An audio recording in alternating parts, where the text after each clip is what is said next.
Today, another video na ituturo ko po sa inyo. Magtatali po tayo ng Spanish bowline. So, meron po tayo dito guys na isang malaking bite. Then, ang gagawin lang po natin dito is gagawa po tayo ng dalawang loop out of this big bite. Ganyan. Then, iti-twist pa natin ng isang beses.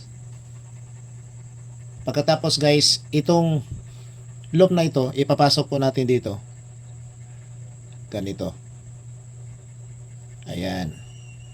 So, medyo lakihan po natin ang ating loop ng ganito. At ipapasok lang po natin itong ating right hand dito at ang ating left hand dito.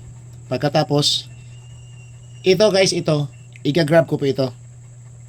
This one. While itong left hand ko guys, i-grab ko din ko itong isa. This one. Tapos, sabay-sabay pa natin itong hihilain to tighten our Spanish bowline. Ganito lang po siya kadali.